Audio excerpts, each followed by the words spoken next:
Qu'est-ce que c'est? Une Bible?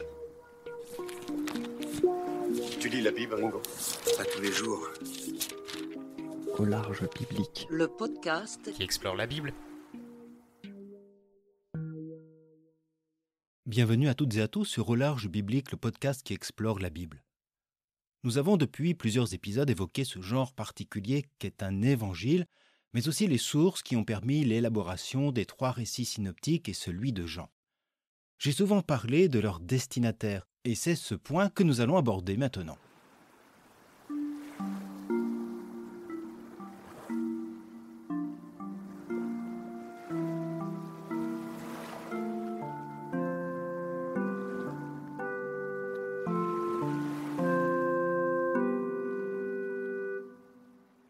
J'ai souvent préféré le mot « auditoire » à celui de « destinataire ». En effet, les évangiles furent écrits non pour être lus de manière individuelle, il faut se rappeler qu'ils ont été rédigés et édités en vue d'être lus publiquement, racontés à une assemblée, autrement dit à un auditoire spécifique qu'est la communauté chrétienne destinatrice. C'est ce dont témoigne l'introduction de l'évangile de Luc et la conclusion de l'évangile de Jean. Leur visée n'est pas apologétique ni missionnaire pour une évangélisation ad extra. Il ne s'agit pas d'écrire pour convaincre le monde extérieur, mais de faire entendre une parole pour la conversion des croyants eux-mêmes au sein d'une communauté particulière. Chacun des évangiles a donc pour destinataire et auditoire une communauté. Aujourd'hui, nous les entendons au sein de la liturgie. Était-ce le cas à l'origine? Pas exactement. La liturgie des premières communautés chrétiennes est d'abord celle de la synagogue que beaucoup fréquentent, et les Saintes Écritures sont celles du judaïsme. Même quand certaines communautés se rassemblent hors de la synagogue pour le repas du Seigneur, il est fort probable que des textes comme la Torah conservent cette autorité. La rédaction des évangiles n'avait pas pour but de remplacer ces écrits. Cependant, les sources, les écrits qui les ont précédés, ont probablement, pour beaucoup, servi à leur interprétation. Ils permettaient une lecture chrétienne des passages de la loi et des prophètes, d'avoir un enseignement sur le Christ comme sur la vie chrétienne. En cela, les évangiles sont leurs dignes héritiers. L'entreprise de rédaction consiste en une collation et un ordonnancement de traditions qui permet de s'adapter à une communauté et à des défis spécifiques. Plus tard, ces évangiles vont recevoir une place éminente et première au sein des liturgies chrétiennes. Chaque évangile s'adresse donc à une communauté spécifique. C'est avec juste raison que l'on parle de l'évangile selon Marc, selon Matthieu, selon Luc et selon Jean.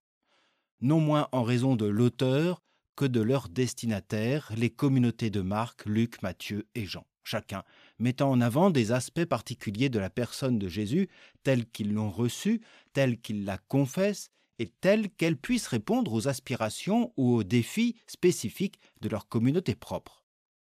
Je vais donc essayer d'en dresser pour chacun un portrait qui ne sera qu'un résumé, une petite fiche sur chaque évangile avec son ou ses rédacteurs, la date de sa rédaction et son contexte, ainsi que la situation de la communauté à laquelle l'évangéliste s'adresse.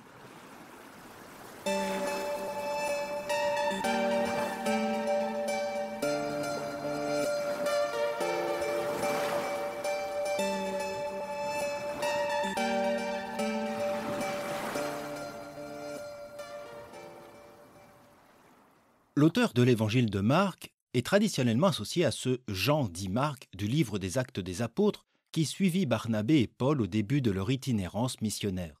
Paul aurait refusé sa présence lors d'une seconde mission.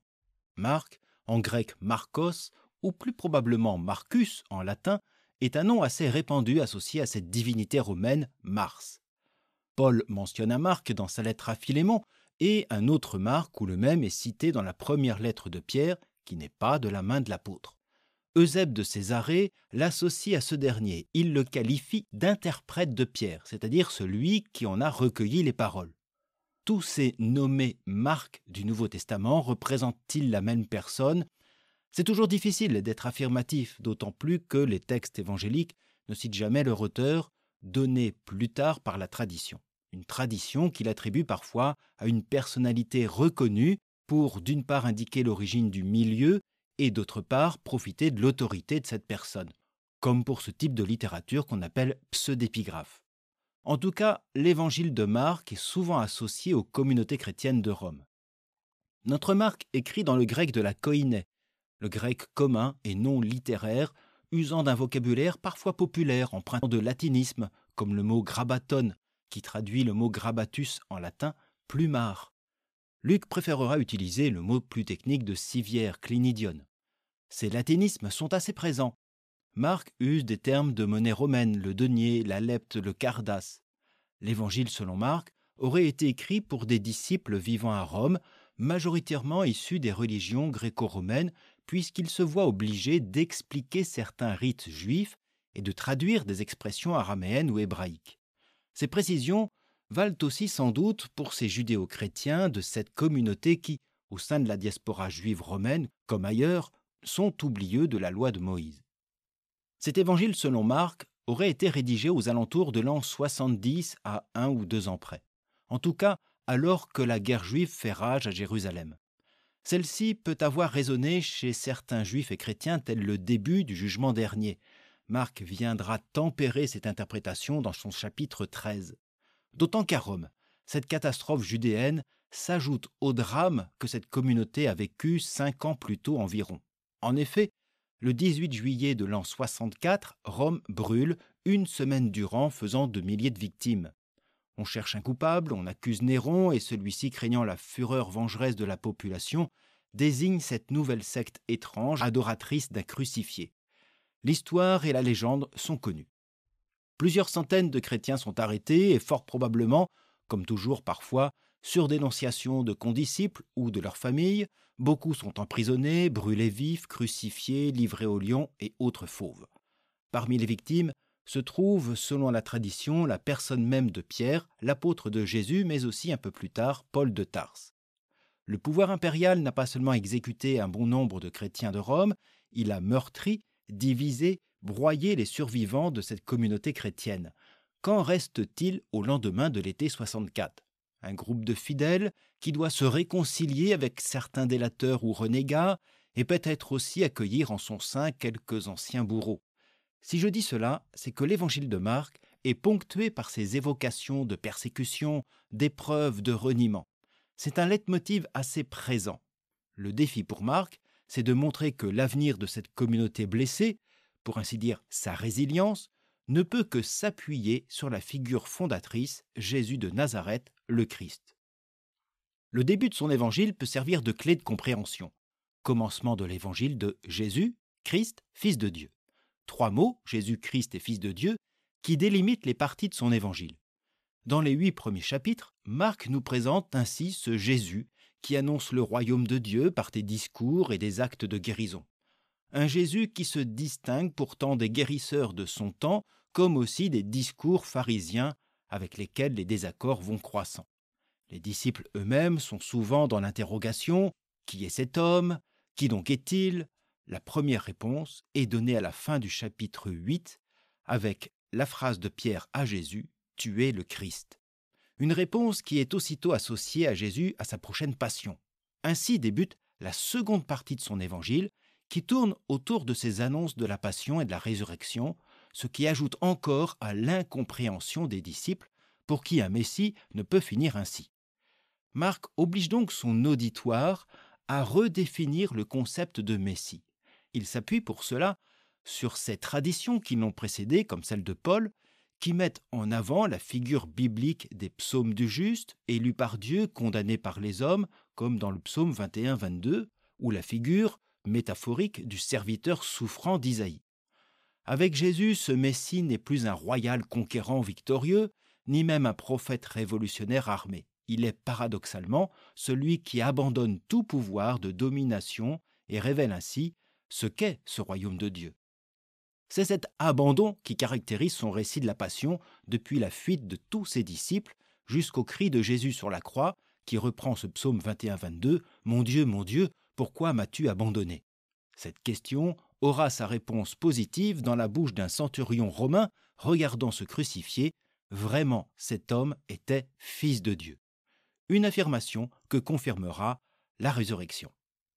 Avec Marc, nous avons donc un évangile qui propose cette figure de Jésus, Messie crucifié et reconnu ainsi fils de Dieu. Il est possible, voire probable, que Marc fut le premier à inventer un récit unifié à partir de traditions éparses et épisodiques de la vie de Jésus. Il a réussi à en faire un évangile, c'est-à-dire un argument de foi basé sur ce Christ crucifié. Il n'est donc pas étonnant que cet évangile ait circulé et servi de base à ceux de Matthieu et Luc. Ces derniers vont le reprendre tout en s'aidant d'autres sources et de leurs propres traditions afin de l'adapter en fonction de leur communauté et des défis à surmonter. Ce que l'on vient de dire à propos de Marc se retrouve en grande partie chez Matthieu et Luc qui apportent leur propre patte, leur propre inspiration.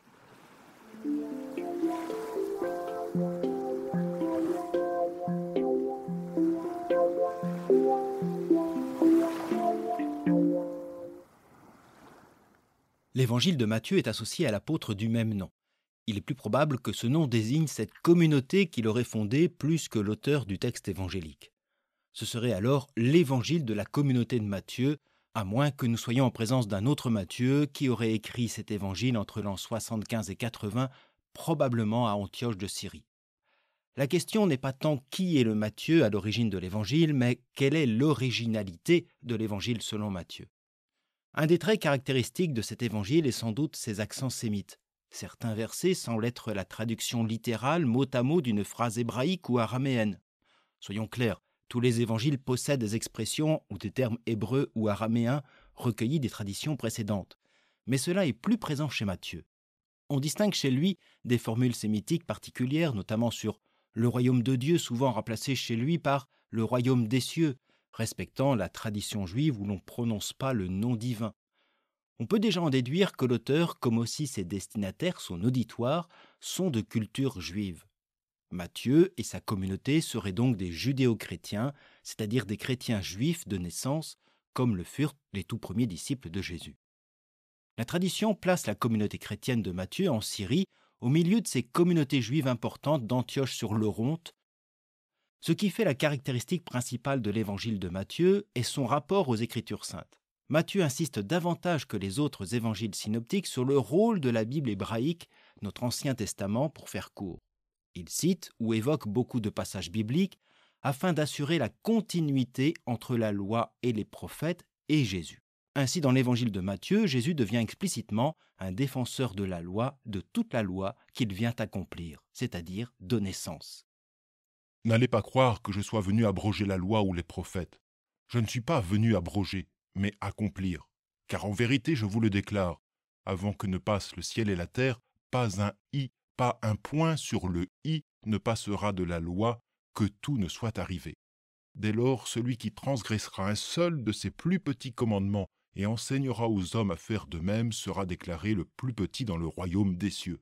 Au contraire, celui qui les mettra en pratique et les enseignera, celui-là sera déclaré grand dans le royaume des cieux. Jésus, selon Matthieu, est un juif qui connaît la Torah de Moïse et les autres écrits des prophètes. Cette insistance sur le lien entre Jésus et les Écritures n'est pas seulement le fait d'une culture. Il s'agit de défendre la continuité entre la foi en Jésus-Christ et la foi juive. La communauté de Matthieu rassemblerait des juifs très différents qui l'ont rejoint après la chute du temple de 70. Anciens sadducéens, anciens pharisiens, baptistes ou esséniens, c'est la thèse intéressante défendue par le père Alain de Boudemange. Le Jésus de Matthieu est donc un Christ didascal, enseignant, réinterprétant pour eux la loi à la lumière de la croix également. Les récits de Matthieu viennent conforter les chrétiens juifs dans leur foi et leur attachement à la loi, tout en offrant une nouvelle interprétation de celle-ci à la lumière de la crucifixion et de la résurrection. Ce Jésus, enseignant, ce rabbi didascal, est particulièrement disert chez Matthieu, dont l'évangile est composé autour de 5 grands discours. Le premier est le plus connu puisqu'il s'agit du sermon sur la montagne, et le dernier constitue le discours du jugement dernier, juste avant la passion. Mais même cette passion constitue pour Matthieu l'ultime enseignement de Jésus. Il s'adresse encore aux foules. Tous ces enseignements visent d'abord à construire la figure du disciple à travers le groupe des 12 ou d'autres. Ainsi, le véritable disciple est d'abord celui qui se laisse instruire par le Christ, celui qui se met à l'écoute de la parole. Lors de ces grands discours, Matthieu ajoute souvent l'expression « et ses disciples s'approchèrent de lui ». Si pour Marc, Jésus devait faire face à l'incompréhension répétée des disciples, Pour Matthieu, le disciple est celui qui comprend les paroles. Cependant, cette compréhension restera imparfaite tant que la croix ne sera advenue et que la parole du ressuscité relèvera ses disciples. Matthieu a donc repris toute la trame narrative de Marc et nombre de ses passages. Il y a aussi ajouté ses paroles et paraboles que l'on trouve dans cette source Quelle, ainsi que ses propres traditions. On sent que Matthieu insiste bien sur l'identité juive de Jésus qui vient donner sens à toutes les Écritures.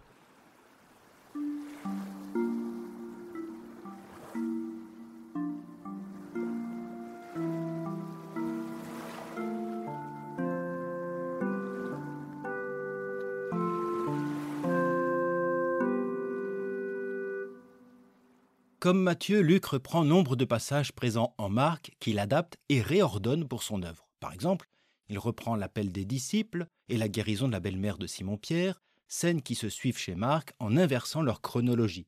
De même, l'appel de ses premiers disciples au bord du lac sera présenté au sein d'une pêche miraculeuse plus tard. Luc organise son évangile de manière différente, déploie certains récits tout en gardant les traditions qui l'ont précédé. L'évangéliste partage avec Matthieu cette autre source, la Quelle, mais Luc, et là est son originalité, propose de nombreuses scènes qui lui sont propres. Près de la moitié des passages de son évangile ne se retrouvent ni chez Marc, ni chez Matthieu, ni même chez Jean. Nous pouvons citer la parabole du bon samaritain, celle du fils prodigue, les rencontres avec Marthe et Marie, Zachée, l'épisode du bon larron, sans oublier le récit des disciples d'Emmaüs. L'étymologie du prénom Luc pourrait provenir du latin lux, signifiant lumière, ou du grec leukos, signifiant blanc.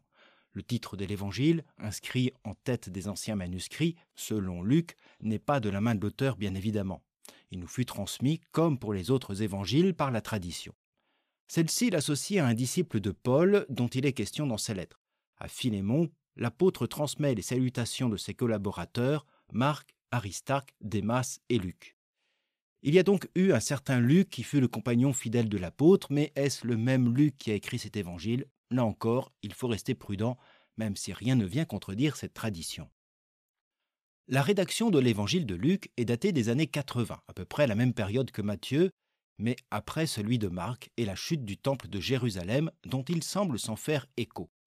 Son évangile, comme il le souligne, est destiné à conforter les enseignements que Théophile a reçus.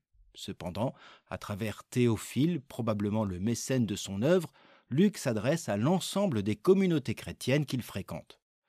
Pour beaucoup de commentateurs, et je les rejoins, Luc ferait partie des craignants Dieu. Cette expression désigne ces personnes issues du paganisme gréco-romain qui se sont d'abord tournées vers le judaïsme. Son grec est reconnu pour sa qualité, de même excellent écrivain, il sait jouer avec les sémitismes selon l'interlocuteur du récit. Il adapte son écriture en fonction du langage des personnages. Il sait manier l'intrigue narrative comme la rhétorique. Et il connaît bien la Septante, la version grecque de la Bible. Ses destinataires sont donc eux aussi des chrétiens de langue grecque, probablement issus majoritairement du monde païen. Luc n'écarte pas pour autant ce monde du judaïsme dans lequel s'inscrit Jésus et les pérégrinations missionnaires de Paul. En effet, Luc est très soucieux de l'universalité du message évangélique. C'est sa particularité. Jésus s'adresse à des hommes comme à des femmes, à des pauvres comme à des notables, et les récits et les paraboles de son évangile mettent en scène des Juifs comme des Samaritains. Dans son discours inaugural chez Luc, Jésus prend ainsi à témoin deux prophètes juifs, Élie et Élisée, et leurs miracles salutaires envers une veuve phénicienne et un général assyrien. Un homme, une femme, un notable, une pauvre, et deux prophètes juifs, deux païens. Et pourtant, ces quatre-là sont bénéficiaires du même salut. Pour Luc, Jésus est le sauveur d'Israël et des nations. Ce thème du salut universel traverse toute son œuvre depuis la naissance de Jésus, où les anges déclarent aux bergers « Il vous est né aujourd'hui dans la ville de David un sauveur qui est le Christ Seigneur », jusqu'à la crucifixion avec l'épisode du bon larron. Ce salut en Christ est destiné à l'aujourd'hui des communautés chrétiennes. Ce mot « aujourd'hui » ponctue tout l'Évangile. Luc insiste sur ce Christ qui continue d'agir au sein de ses communautés. Universalité, salut et aujourd'hui caractérisent l'Évangile de Luc, permettant de mieux saisir un autre thème majeur de son Évangile qui est la miséricorde de Dieu. thème présent évidemment chez les autres évangélistes, mais qu'il développe assez généreusement. Une autre caractéristique de l'évangile de Luc est ce long chemin vers Jérusalem qu'il déploie sur près de 10 chapitres, plus de la moitié de son évangile. Ainsi, que ce soit en Galilée, vers Jérusalem, ou encore avec les disciples d'Emmaüs, l'auditoire est invité à marcher, c'est-à-dire à progresser avec cet évangile.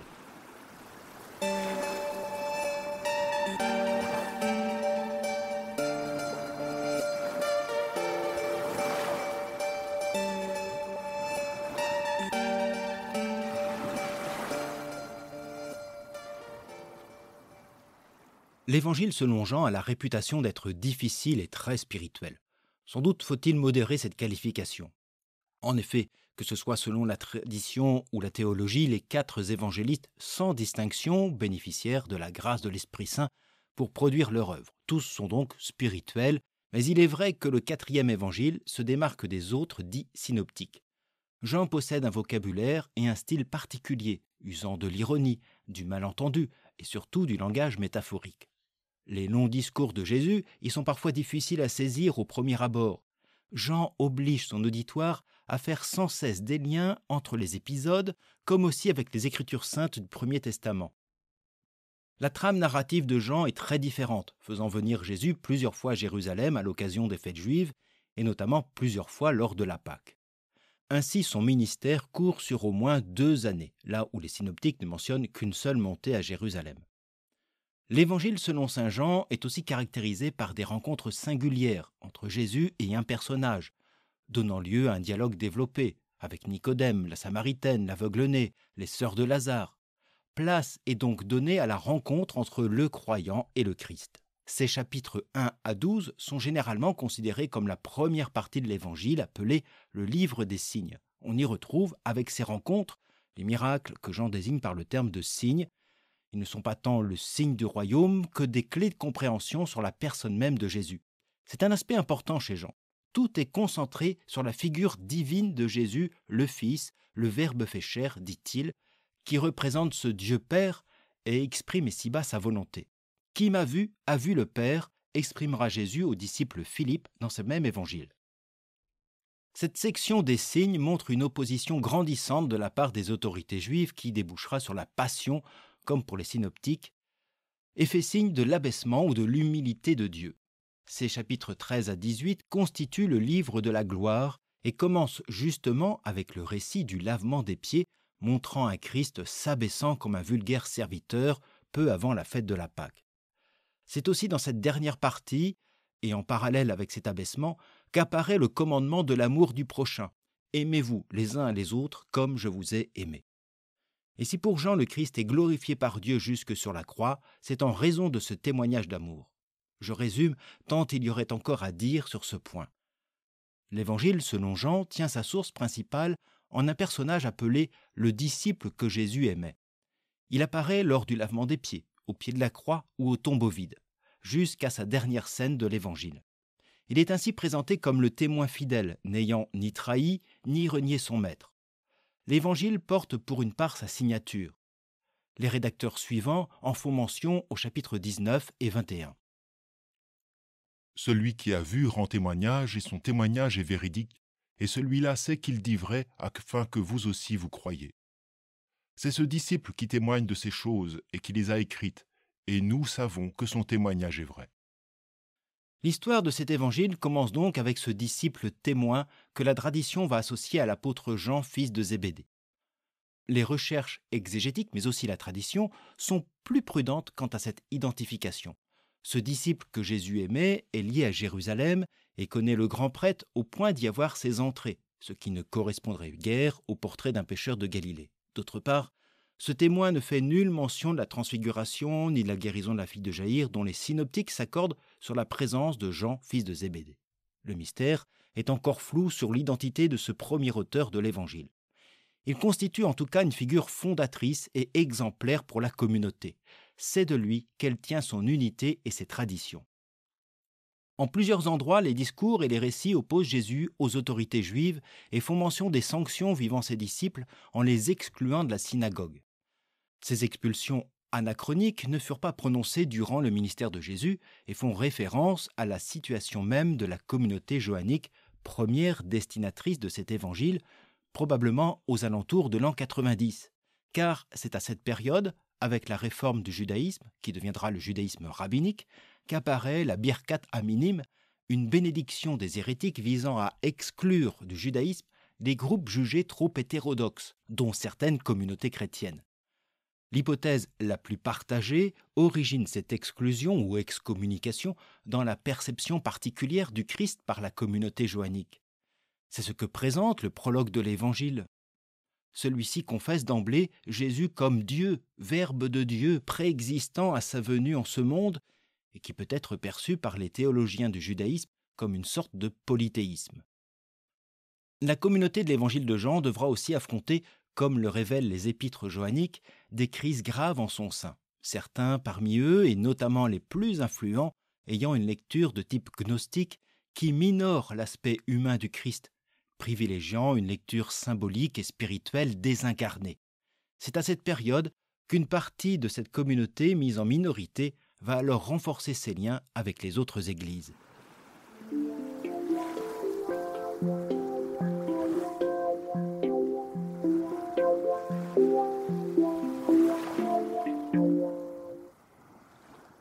Il y aurait beaucoup à dire sur chacun de ces évangiles. Si vous voulez en savoir plus, je vous renvoie à la bibliographie, mais aussi à la présentation plus détaillée de ces évangiles dans les articles du site Au Large Biblique.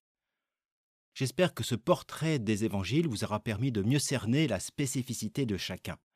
Il reste quand même quelques questions qui attendent une réponse. Nos 4 évangiles puisent dans des sources et interprétations diverses qui les ont précédés. Nos évangélistes adaptent aussi leur récit en fonction d'une situation particulière, vécue par des communautés très différentes. Alors, que reste-t-il à travers toutes ces grilles interprétatives de la figure du Jésus historique ? Peut-on, ou même doit-on, réécrire un unique évangile plus fidèle à l'histoire ? Que peuvent nous dire aussi ces autres textes que nous n'avons pas encore évoqués, qu'on appelle les évangiles apocryphes, qui n'ont pas été reçus dans le canon chrétien ? C'est ce qui nous reste encore à voir et à entendre surtout. D'ici là, je vous souhaite donc une bonne journée, une agréable soirée et je vous dis à bientôt sur Au Large Biblique.